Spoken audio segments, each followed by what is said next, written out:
You know that moment when someone you trust completely looks you in the eye and says a single word, and suddenly everything you thought you knew just falls apart?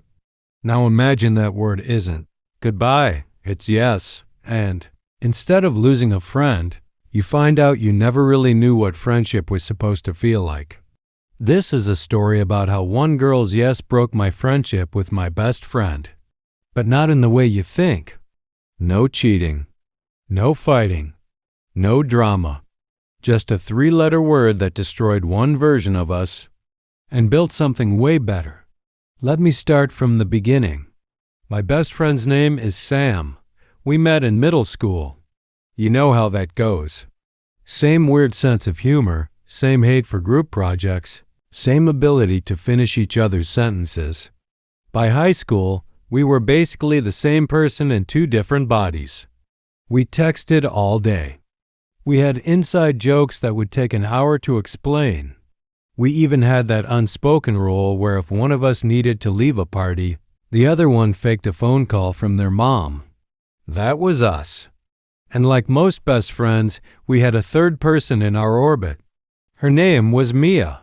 She was quiet, artistic, the kind of person who painted watercolor flowers on her jeans. She didn't talk much in our group, but when she did, it was always something smart. I liked her. Sam liked her too. And that's where the problem started. Because Sam didn't just like Mia as a friend. I figured it out one night when we were all hanging out at a diner. Sam kept looking at Mia, not in a casual way.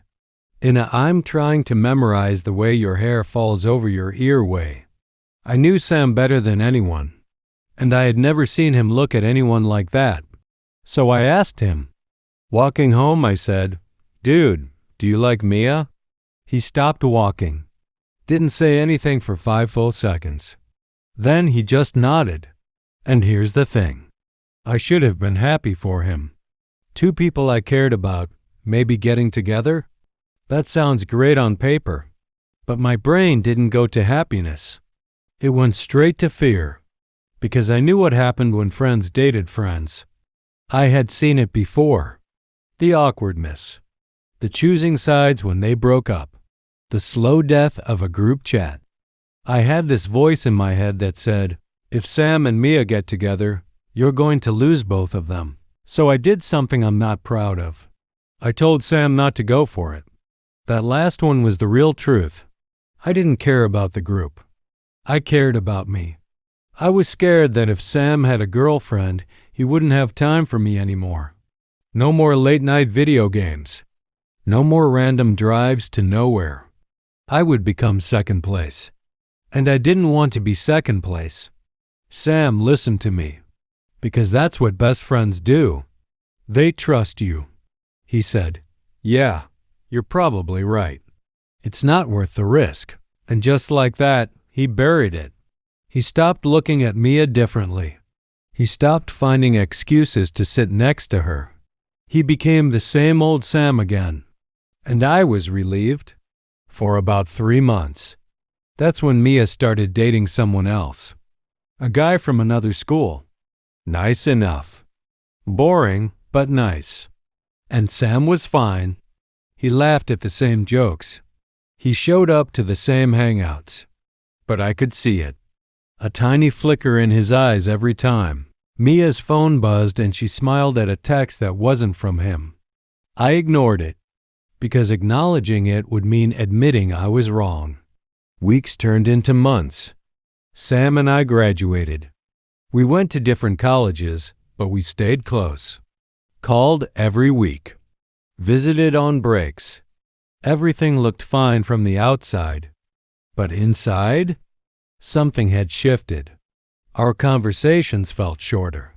The silences felt heavier. I told myself it was just growing up. People change. Friends drift. It's normal. Then, 2 years later, Sam called me. It was a Tuesday night. I was eating cereal out of a pot because I had no clean bowls. And Sam's voice was different. Not sad, not happy. Just sure.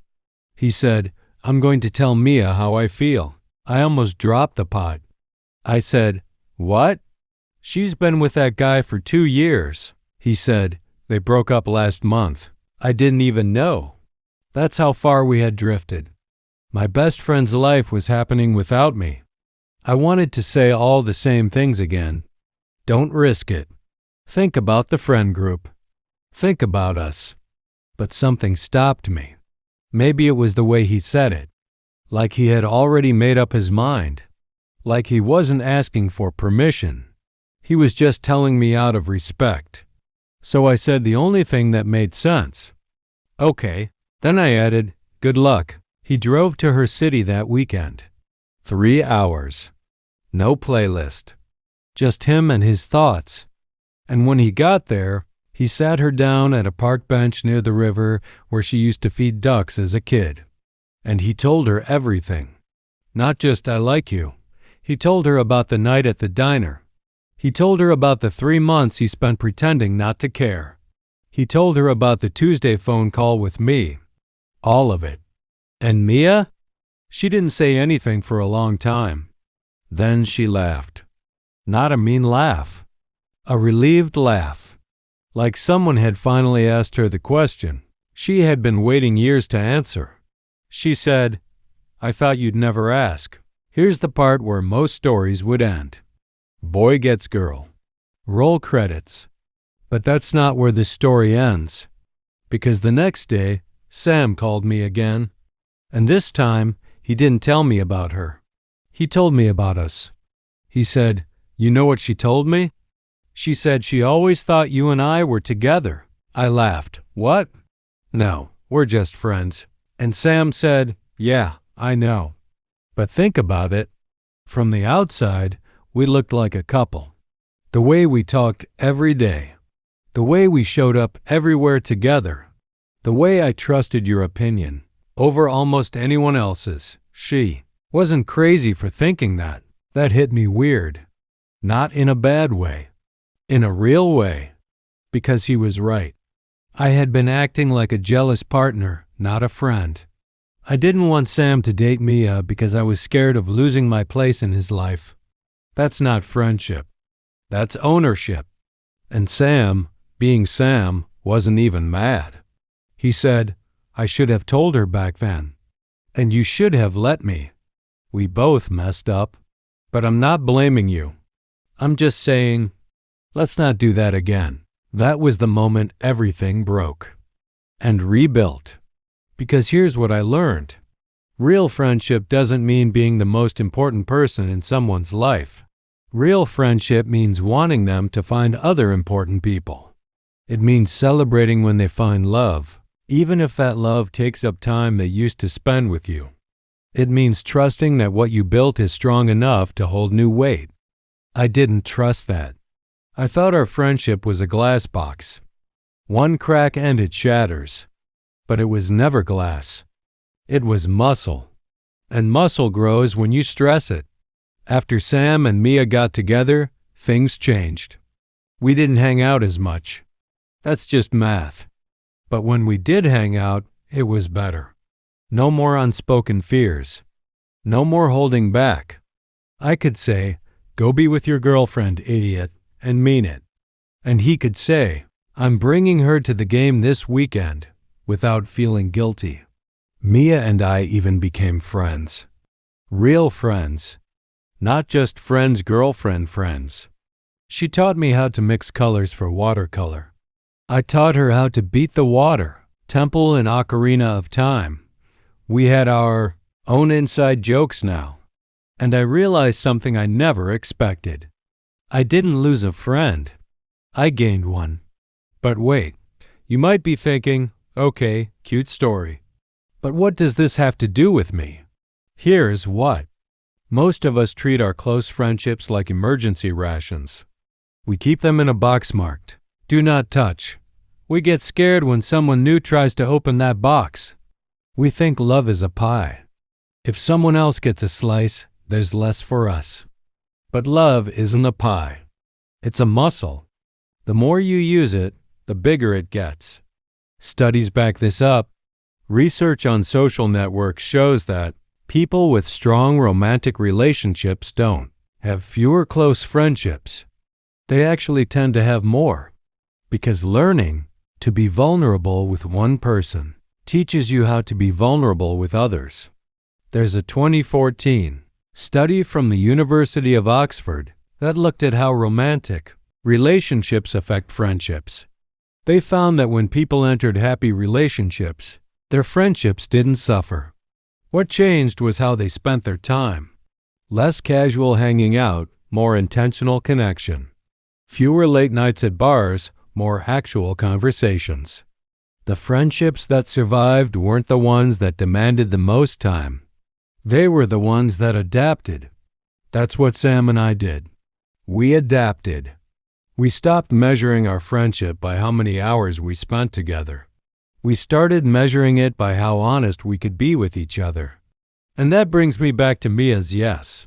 When Mia said yes to Sam, she didn't just say yes to a date. She said yes to a version of Sam that I had tried to hide. She said yes to his honesty, his nervousness, his 3-hour drive with no playlist. And in doing that, she broke the old version of my friendship with Sam, the version built on fear, the version where I needed to be first. And what replaced it? Something way better. A friendship where I don't need to be first. I just need to be real. So here's my question for you. Who are you holding back? Not on purpose. Maybe you think you're protecting them. Maybe you think you're protecting yourself. But who have you silently asked to stay small so you wouldn't feel left behind? Maybe it's a friend who wants to move to a new city. Maybe it's a sibling who wants to start a business. Maybe it's your own self who wants to try something scary. I spent 2 years convincing Sam not to go after someone he loved, because I was scared. And the saddest part? I wasn't scared of losing him. I was scared of changing. But change doesn't kill friendships. Fear does. And the only cure for fear is a single word. Yes. Not yes to a person. Yes to the risk. Yes to the messy middle where things break before they get better. Yes to trusting that the people who matter will still be there on the other side. Sam and Mia got married last summer. Small wedding. Backyard. String lights. I was the best man. And when I gave my speech, I didn't tell the funny stories everyone expected. I told the truth. I said, I tried to stop this. Not because I didn't want them to be happy, but because I was scared of my own life changing. And I was wrong. So if you take one thing from tonight, let it be this. Don't let your fear dress up as love, because real love says go. Real love says yes. Even when it's scary, everyone cried. Even the caterer. And after the wedding, Sam pulled me aside. He said, "Remember when you told me not to ask her out?" I said, "I remember." He smiled. "I'm glad I didn't listen." Then he handed me a beer. And we sat on the grass, watching Mia dance with her grandma. And we didn't say anything for a long time. But it wasn't a heavy silence this time. It was a good one. The kind that doesn't need words.